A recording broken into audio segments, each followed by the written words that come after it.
Welcome to Politics Matters, and today in the studio we have our very own Preet Kaur Gill MP. Preet, welcome to KTV.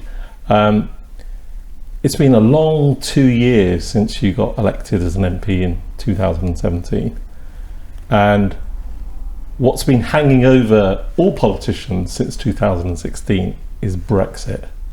Last week, it was almost unbelievable watching what was happening in Parliament. How's it felt as an MP just dealing with the whole Brexit issue over almost your entire political career as an MP, and particularly last week, because obviously we're at a crossroads now? Well, firstly, what an honour it is to become the MP for Birmingham Edgbaston, and you're absolutely right. Since I've been in Parliament, having a desire to tackle some of the critical issues that face people in my constituency, for example, and making legislation is really something that I was very excited about, as were many of the 2017 intake. And you're absolutely right. Parliament has been under a paralysis because all we've managed to talk about or debate is really on the bigger issues of Brexit. So domestic issues are really not getting the attention that they need, and there's various bills that are going through the House which, of course, if Parliament's prorogued, that means they will fall, and that's quite concerning. As one of my colleagues that's been working on the domestic abuse bill, for example, really important work, cross-party working, and all these bills are just going to be gone. It just shows really how difficult it has actually been and how divided we've been in Parliament as well. If I even go back further, 2015, the Sikh network produced the Sikh manifesto, and that was for the 2015 election, and we ended up with no Sikh MPs following the 2015 election. And then that snap election, yourself and Dhanmanjit, first woman Sikh MP, first turban wearing Sikh MP. I think a lot of the viewers of KTV would say, despite the fact that Brexit's been there and dominated the agenda, actually both of you have actually created a position for yourselves in Parliament where people actually respect you as not Labour politicians. But I remember in the debate earlier this year, which was about Sikhs and their contribution, the minister talking about both of you and how you're doing such a good job for your constituents as well as your wider constituency, which is obviously the Sikh community. But I think just talking about last week, we could spend hours even just talking about last week. Two things struck me. One was, given this political turmoil we're in, Dhanmanjit, Prime Minister's questions, that whole image of what he said about what Boris Johnson said about Muslim women, that resonated not just on the Labour benches, who I've never seen such applause. In all the time I've watched Prime Minister, I've never seen that applause. How did it feel for you as one, he would say, my elder sister sitting behind him, and also just the reaction of politicians in Parliament? I mean, what Tan did and the timing of Tan was absolutely brilliant, really well executed, and a really important issue as well, touching on hate crime and the soaring of hate crime against various communities and ethnic minorities. I mean, absolutely, I think you can see from the reaction on my face sitting behind him, I was wondering where he was going with the kind of question, but the emotion and the personal experience that he also referred to is really important, and we need to be held accountable for the language that we use. So absolutely, that's gone viral. It's had about 5 million views. Really well executed. One of the things I wanted to get on to is in the Sikh manifesto, the very first item was about better representation of our community, and clearly that can be achieved by Sikh politicians that are elected like yourself and Dhanmanjit, but also the many MPs that have large numbers of Sikh constituents. And I think what Dhanmanjit did this week, because of his very visible image of a turban wearing Sikh, talking about an issue to do with racism, to do with Muslim women, has actually meant that other Sikhs, such as Jaz Atwell, who would like to become the MP for Ilford South, have actually had a huge boost, because simply they saw, the world saw a turban-wearing Sikh MP calling out the Prime Minister. Absolutely. I mean, and I know Jazz, and I think many people that know Jazz will know that his record in Ilford, in Redbridge, actually is remarkable, because he's turned pretty much a Tory safe constituency into pretty much Labour. But also as leader of the council, he's very well respected.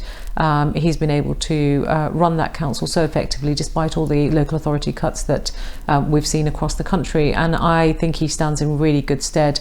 I'm hearing lots of positive things. Of course, it's a BAME constituency. I think the membership is somewhere around 95-96%, so very high. We don't have enough BAME men in the Labour Party. I think it's really important. It's been encouraging to see the leadership talk about the need for more BAME representation, especially when it comes to men and of course women.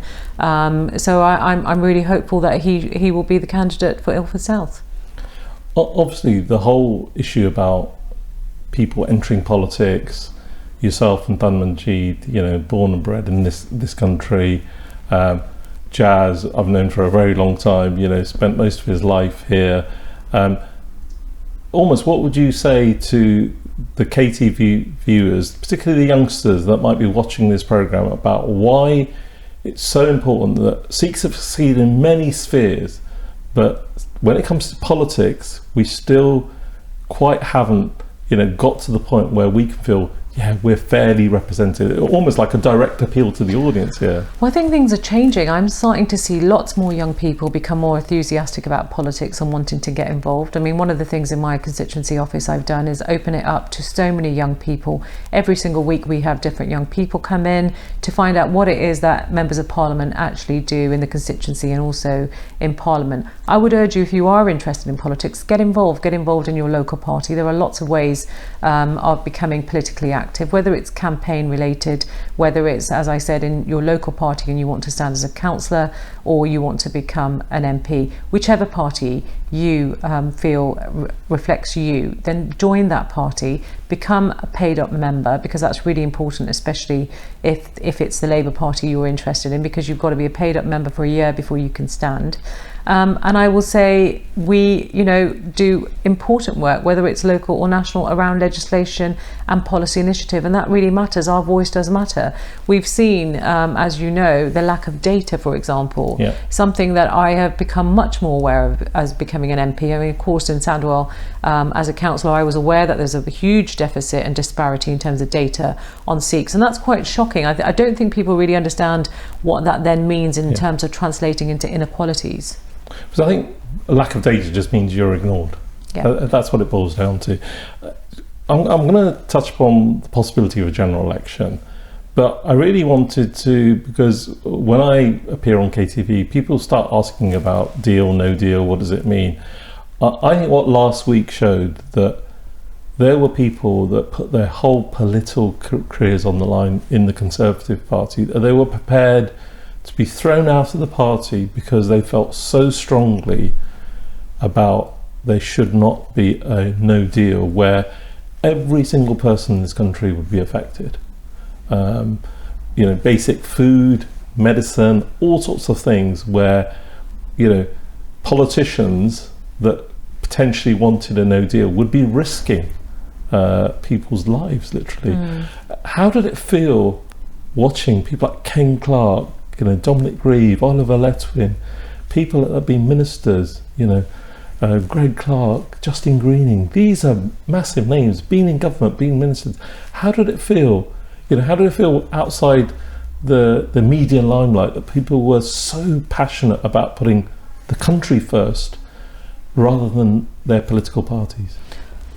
You've got to have a great deal of respect for these people, because these people are some of the most reputable people in the Tory party. Ken Clarke, Dominic Grieve, Oliver Letwin, people that have really actually did not deserve to be treated this way. If you worked in a public or private sector and this was your job and you were just kicked out, you'd have recourse to challenge and make an appeal. And of course they don't. They've had the whip removed off them. I think it's just outrageous. The grandson of Winston Churchill.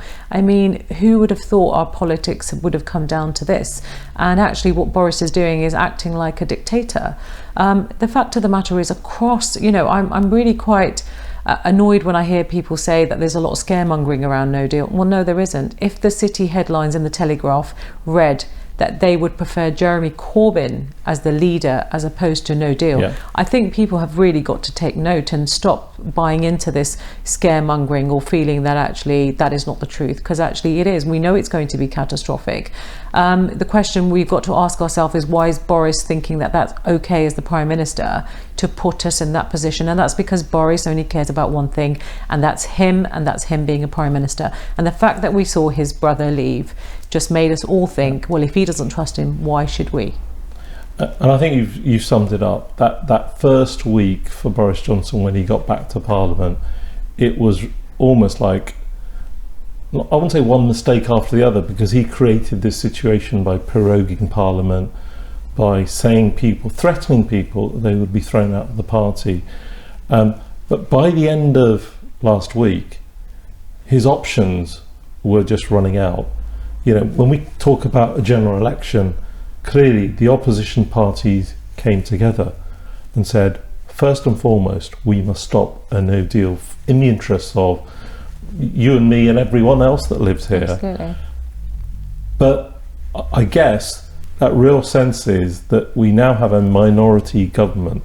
Having lost, when you lose 20 MPs, they already lost one earlier in the week that went to the Liberal Democrats. That makes a difference of 40 on issues that could be voted on. Do you think, we might not get a general election because the parties have made it very clear they want the legislation passed, which has been passed. They do not want an election before the 31st of October. But do you think we will soon see a general election? I think so. I think the fact that Boris's majority, as you said, has reduced significantly, it means that he won't have the mandate within Parliament. He certainly doesn't have a mandate from the country to continue in the way that he has. And I think a general election, we all know a general election is coming. The question is, when is it coming is the key crux. And it's right that the legislation has passed. We don't trust Boris Johnson to not call a general election before he's actually adhered to what the bill is asking him to do, which is seek an extension on the 17th of October. Now, it's really interesting to see what his next move is going to be, because actually it's very limited in terms of him being able to call a general election. He no doubt will lose the vote again on Monday, which he's bringing back. So I think it's quite worrying. I think one of the things that the opposition is not going to do is put our guard down, because we know that anything is inevitable, because we're not just dealing with Boris Johnson, we're dealing with his special advisor, Dominic Cummings. And that was horrendous reading. He was effectively drunk. He was threatening Jeremy Corbyn, saying various things. I think lots of journalists, lots of politicians have just said, this is not the way we do politics in this country. Well, I thought John Major's intervention was excellent, actually. He needs to get rid of his advisors and really rethink what he's doing to his own party, but certainly what he's doing to the country, and playing with our lives in this way. He will not be forgiven. Preet, I'm going to touch upon a few Sikh issues in the limited time we've got. I mentioned the Sikh manifesto from 2015. It was a manifesto from 2015 to 2020. And we're now in 2019. We're likely to see a general election fairly soon. And recently, the Sikh community has been reflecting on some of the achievements, some of the areas where we've made progress. And I want to touch upon one or two of those. And if I just focus on identity related issues, I think that would be more than enough. And if we get time, human rights. I can think of three identity issues from the last 12 months. One is the issue of the Offensive Weapons Bill. And that was a really good example of how cross-party MPs work with government to deliver the right outcome for the Sikh community. And perhaps you want to say a few words about that.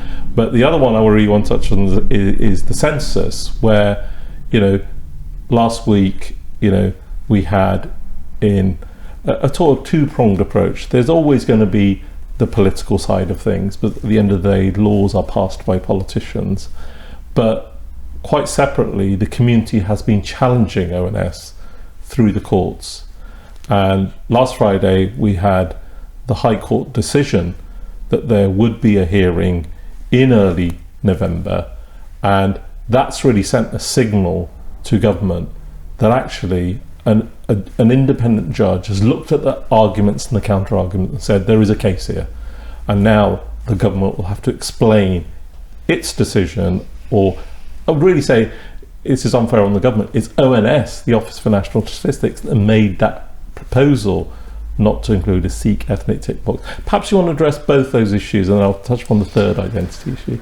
I think the Offensive Weapons Bill, as you said, just shows how cross-party working is really integral when you've got bills being passed through the House and you need to table an amendment because certain provisions haven't been made, and that was pretty much evident in the Offensive Weapons Bill. And the victory was that Sikhs will not be prosecuted for having a 50-centimetre Qurban, whether they purchase it and have it in their home. So absolutely great news. In terms of the census, I think absolutely right. I mean, I'm really pleased with the outcome of the hearing, the fact that there is a case to be heard. We all know there is a case to be heard. The fact of the matter is that the ONS feels that they are not but they're exempt from the kind of same scrutiny that other bodies have, and I don't think that's right. I think it's right to have the challenge from the community, because politics, as you said, and what we are able to do is very much different. Now, I want to make sure that MPs their primary duty is to uphold legislation. Sikhs are an ethnic group in legislation. That is not something that's negotiable. It is there, it's in case law, and we've got to adhere that. But fundamentally, this is about addressing inequalities. How anyone could not want us to address inequalities and have data that helps us drive services bespoke to communities so that we can tackle whether it's health inequalities, housing issues, homelessness. And this idea to think that actually these things do not exist in the Sikh community is an absolute myth. We've seen the migration in the last 10-15 years. People are struggling because of limited resources, whether it's school places, adequate housing, jobs, etc. And I've tabled a number of PQs. I think you would have seen I did a PQ to MHCLG about the proportion of Sikh Punjabi men deaths in London. MHCLG didn't have an answer about how they were going to monitor and address this, even though it was disproportionate to the population. And that's a government priority, homelessness. So, when they say we don't have any data, and this was on the basis of, was it more than 5% of those that died in the last 12 months in London were Sikh men, which is a huge proportion given our population in London. But to also feel that the government doesn't have a strategy, they don't know how to tackle it. And I think there's an over-reliance sometimes on government departments with bodies like ONS in a way that they think they've actually got the answers. And I think that's not right. I think we've got to absolutely challenge officials. And I have done so with the ONS. And what's been remarkable is that they can't give you the answers back, and they have no argument. But they're happy to stick by the decision. Well, I don't think that that's right. And I think that it's quite sad that the Sikh community has had to look at a judicial review. But it's absolutely right, because we are a community that believes in equality of opportunity for everybody, including ourselves. And we're only asking for the option of having a tick box. It's the option.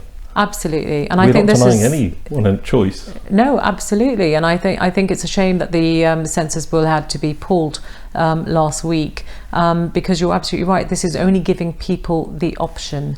How anybody could object to giving people choice is quite remarkable. Because I've been heavily involved, obviously, with the lawyers in terms of the judicial review, and I think one of the things that really comes across, and this is where we go full circle, this is actually about institutional racism. So what Dhanmanjit talked about racism was how others ignore the law. As you said, Sikhs are an ethnic group and have been for 36 years since the Mandla versus Lee case, and yet officials, people that sort of make these decisions sort of say, well, we ignore that. We would like to see you in this way as a religion only. And that's why I think it's so important to start to use phrases like institutional racism, because then I think politicians stand up that aren't Sikhs and say, hold on a minute, this can't be right. You know, the law, case law, has treated Sikhs in this particular way. Why should the census be any different? Politicians have got to evidence-base their decision making. They cannot tell any community that we see you as a religion, because that's not their role to do that. It's for a community to decide how they identify themselves. And I think that's the important thing. If you just look on the evidence base alone, the argument is there, the evidence is there. Overwhelmingly, 100 government data sets had no data on Sikhs. I don't think, you know, that the ONS can continue with the kind of same arguments that they have. And we know that there are those that will just share information within our community which is not correct, it's not accurate, but they're in a very minority, and I think that's really important. If governments then choose to listen to minorities, or public bodies start to listen to minorities, I think that's where we are in a lot of difficulties, because we have got to evidence-base our arguments to tackle some of these institutional racism or discrimination that exists. Now, if you don't do that, then we should be holding MPs and officials to account.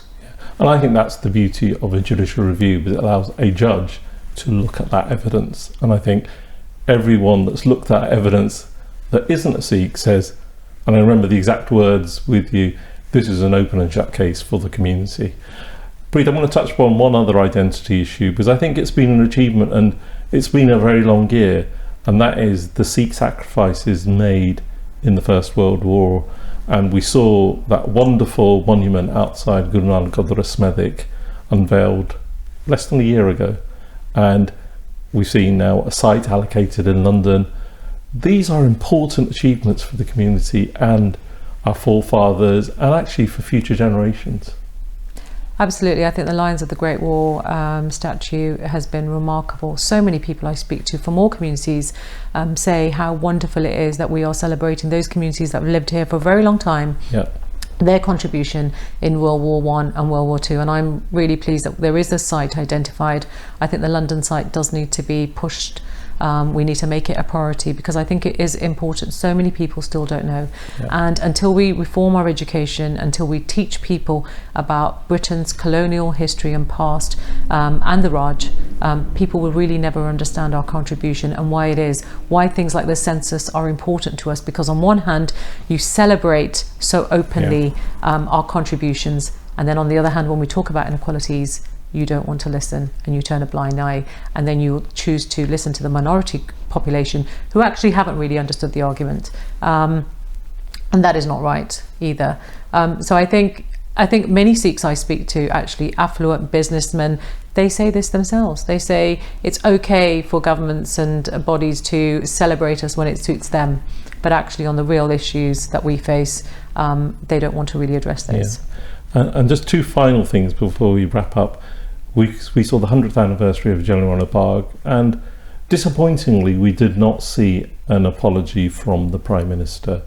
And for the last 12 months, and almost now for the last 2 years, we've been seeing a young Scot who's been in prison in India, and we've seen politicians across the political spectrum, whether it be Martin Doherty Hughes, whether it be Eddie Hughes, raising Juggi's case. But I think the frustration of his family is very much, you know, the world of politics as such. You know, Jeremy Hunt met his wife, met his brother, met Martin, was very sympathetic, but now he's on the back benches, can't do anything. How's it felt in that last year, the frustrations of why the government won't apologise for a massacre that occurred 100 years ago, and also how a Sikh born and bred up in this country is languishing in prison in India? Yeah, I think the apology of the Jallianwala Bagh massacre is about an acknowledgement. You know, Sikhs want to feel that the government actually acknowledges the impact it's made. And the reason that's important is because when it goes to the government for it to tackle and be a voice to address inequalities, it feels that actually the government doesn't want to listen. So the government has got to decide which is it. You either want to address the issues with the Sikh community, not just celebrate them when it suits you. And this acknowledgement, I mean, people have said, why do we need an apology after 100 years? Well, it's really important that you acknowledge and that you accept and you reflect on these issues, because when this community then comes to you to talk about its issue, you understand the context within which this community has gone through not getting justice for a number of issues that it's faced, whether it's domestic or abroad. So I think that, you know, it is really, really important. And your second point was? About Juggy. You know, in terms of yes. It's frustrating for the family. It's hugely frustrating, I have to say. I mean, I think his brother and his family have done brilliantly, because they are not stopping the fight, and they must never, just like Nazanin Zaghari-Ratcliffe, as we've seen with her husband and his protests outside the embassy as well, and we saw the Speaker of the House go and visit. I mean, there is support in the Commons, I have to say, in terms of understanding Juggy's plight and his family and what they're going through. And as you said, Brexit has meant that we have not been able to really tackle the issue of Juggy. And we also know that the court process within India takes a very, very long time. Yeah. Preet, final question. On Sunday, the 15th of September at Guru Nanak Gurdwara Smedik is the National Sikh Convention organised by Sikh Federation UK. I know you're going to be there. But I really wanted you to finish off this show. It's all about politics matters, and it actually matters to each and every one of us, the viewers of KTV. Why is it so important that, you know, politicians engage with our community? We talk about issues such as those in the Sikh Manifesto, some of the achievements, some of the challenges that lie ahead. And I know you're going to be there on Sunday the 15th in Smethwick, but what would be your message to KTV viewers as to why it's so important to engage? It's really important that politicians engage and hear the diversity of views within our community. Now, it amazes me. I'm having lots of requests to talk about faith and politics and the role that faith can have when it comes to politics. I mean, one thing that we've got to remind ourselves is that Sikhi, you know, politics and religion go hand in hand, hence the Akal Takat being where it is and the temporal body of Sikhs. So for us, this has always been this has been something about justice. This is an opportunity for us to raise our issues with politicians and for them to hear what they are, and for them to make commitments as to how they're going to work with the community to address this. And I think it's really important. I've been going to convention since I was a young child, and I think the reason it's important because it talks about the political aspirations of our community. It addresses some of the fundamental concerns that actually people want to shy away from, whether they are human rights issues, and they are sometimes the uncomfortable conversations, but we've got to have those conversations. It's really important. We mustn't shy away. We are not a faith that does shy away from politics. We absolutely see a role for faith in the political spectrum, and I think that's really important that we actively engage in that, and I think that gives the politicians an understanding of actually how the Sikh faith works. And I think one of the things that struck me is how many officials just do not understand how our communities and our Gurdwaras actually do work, and actually they are the ones that should be leading things like interfaith working and many other sort of initiatives. Preet, we could talk and talk. I could talk about the Archbishop of Canterbury's visit to Darbar Sahib in the coming days, and I know you met him, and he's going to be talking about some of these issues in where the heart of Sikhism is. But for viewers watching KTV, this was a program brought to you through KTV to bring, you know, ordinary people into the world of politics. And please do join us. Preet's going to be there on Sunday the 15th of September at Guru Nanak Gurdwara Smedik, because the events taking place this year at a time when politics is in turmoil, and when politics is in turmoil, actually your vote on what Sikhs do and what they'll do in the coming months will matter. And actually, it's at times of turmoil we can actually make huge achievements, as we've been doing in the last 12 months. So thank you very much, Preet, for joining us. Perhaps we'll say Fateh. Yeah. Waheguru Ji Ka Khalsa, Waheguru Ji Ki Fateh.